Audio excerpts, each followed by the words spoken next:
ঠাকুরগাঁর নির্বাচনে কে নির্বাচিত হবে তা নাকি নির্ধারণ করে আমাদের এই হিন্দু ধর্মাবলম্বী ভাই বোনেরা।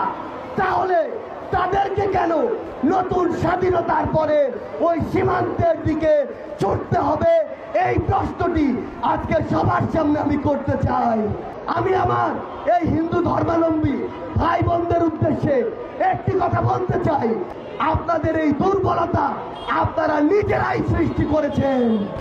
যে আপনাদের যে একটি ভোট, এই ভোটটি আপনারা কোনো কিছু না বুঝে, কোনো কিছু না শুনে, আপনার জন্য কে কাজ করছে সেটি না দেখে, আপনার কথা কে বলছে সেটি না ভেবে সারা জীবন একটি মার্কার জন্য ফিক্স করে রেখেছেন।